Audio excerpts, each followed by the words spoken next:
फिरोज तुगलक की धार्मिक नीति।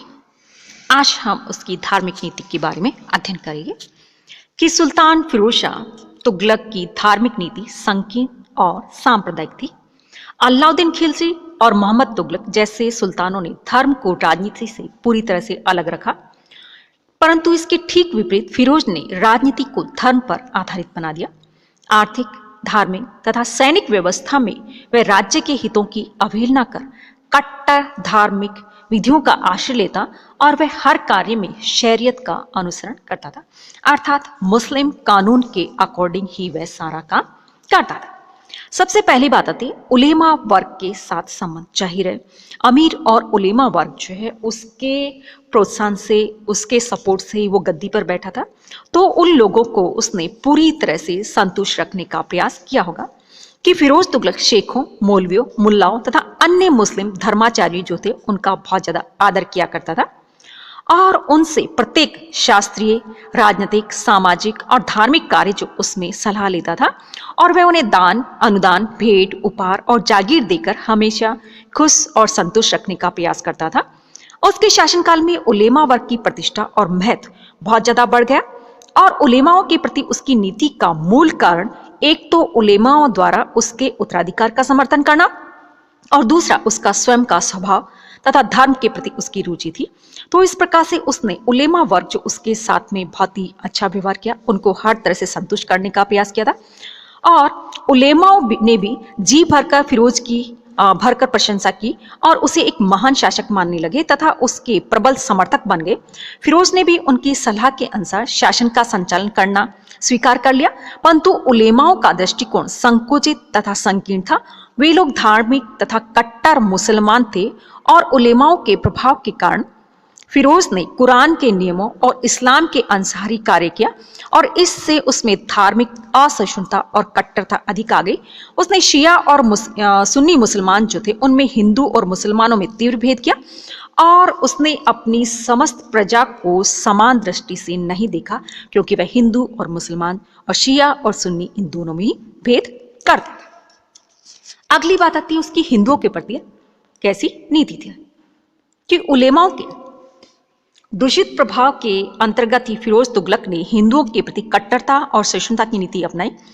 फलस्वरूप भारत में इस्लाम का प्रसार करना, हिंदुओं को जबरदस्ती मुसलमान बनाना, हिंदू मंदिर और मूर्तियों को तोड़ना और हिंदुओं पर नाना प्रकार के अत्याचार करना फिरोज के शासन का मुख्य उद्देश्य बन गया था। फिरोज ने अपने आत्मचरित्र जो उसमें लिखा कि मैंने अपनी काफिर प्रजा को पैगंबर का धर्म स्वीकार करने के लिए बाध्य किया और ये घोषणा की कि जो भी अपने धर्म को छोड़कर मुसलमान बन जाएगा उसे जजिया कर से फ्री कर दिया जाएगा।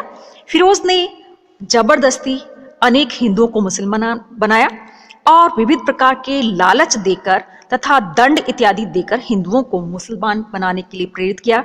उसने जजिया कर से मुक्ति तथा बड़े बड़े ऊंचे ऊंचे पद जो है, पोस्ट जो है, उनको देने का भी लालच दिया।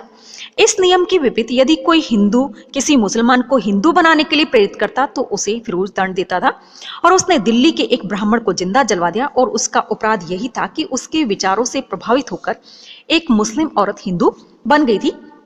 फिरोज ने उस ब्राह्मण से इस्लाम धर्म स्वीकार करने को कहा। जब उसने इनकार कर दिया तो उसकी पूजा की प्रतिमाओं को, बल्कि उसको स्वयं को जीवित जलवा दिया और हिंदुओं के मंदिर और धर्म स्थानों का विनाश करने और हिंदुओं के देवी देवताओं का विध्वंस करने में और हिंदू जनता को हर तरह से अपमानित करने में फिरोज को कहा जाता है कि विशेष आनंद आता था और वह अपने धर्म के अनुकूल मानता था।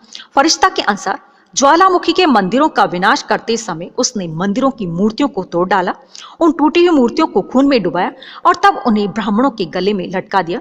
फिरोज की धर्मांधता का एक और उदाहरण ये था जो कि स्वयं फिरोज ने लिखा है कि कुछ हिंदुओं ने कोहना नामक गांव में एक मंदिर बनवा लिया था और वहां इकट्ठे होकर वे मूर्ति पूजा किया करते थे और उन लोगों को पकड़कर मेरे सामने प्रस्तुत किया गया। मैंने आदेश दिया कि इस अधमता के नेताओं के घृणित आचरण की सब लोगों में विज्ञप्ति की जाए और महल के दरवाजे के सामने उनका वध किया जाए। मैंने ये भी आदेश दिया कि कुफ्र की पुस्तकें, मूर्तियों और पूजा पात्र सबको लोगों के सामने जलवा दिया जाए और अन्य लोगों को धमकियां देकर, दंड देकर रोक दिया जाए। और इन सब लोगों को चेतावनी दी गई, कोई जिम्मी यानी कि हिंदू मुसलमान देश में ऐसी अधम क्रियाएं न करे। फिरोज ने हिंदुओं पर राजकीय करों के अतिरिक्त जजिया कर जो वो भी लगा दिया, और उसने ब्राह्मणों पर जो है वो भी कहा जाता है कि जजिया कर जो है जबरदस्ती लाद दिया था। इसी प्रकार से उसने अन्य कर, जैसे आपके दिल्ली के ब्राह्मणों में जब विरोध के अनशन आरंभ कर दिया, तब भी फिरोज ने अपनी नीति जो है उसको चेंज नहीं किया था। और उलेमाओं की स्वीकृति के बाद उसने ब्राह्मणों को निर्धन वर्ग में मानते हुए उनसे 10% प्रति व्यक्ति के स्थान पर 50 कानी के हिसाब से जजिया वसूल करने का आदेश दिया।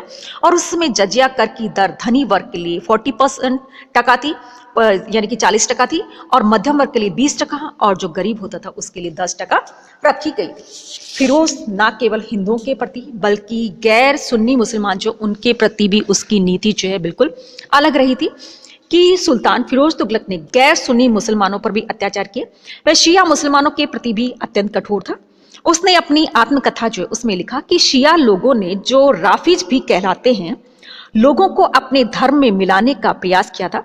वे पुस्तक लिखते थे और अपने संप्रदाय के सिद्धांतों पर भाषण और उपदेश देते थे और धर्म के प्रारंभिक नेताओं को गालियां दिया करते थे।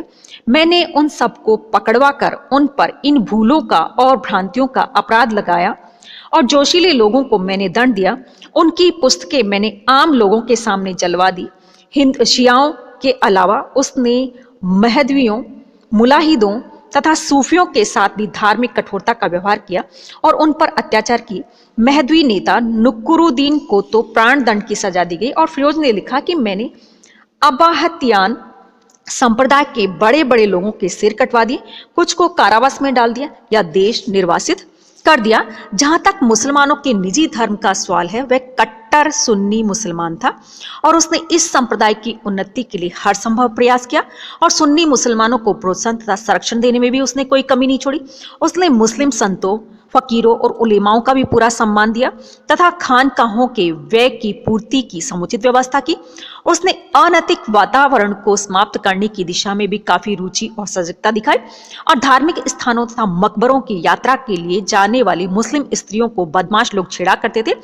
और सुल्तान ने एक आदेश निकाला जिसके अकॉर्डिंग स्त्रियों द्वारा ऐसी यात्राओं का निषेध किया गया और आदेश की अवहेलना करने पर कठोर दंड की चेतावनी दी गई। फिरोज की धार्मिक नीति की समीक्षा करते हुए मजूमदार ने ठीक ही लिखा कि फिरोज इस युग का सबसे धर्मांध सुल्तान रहा।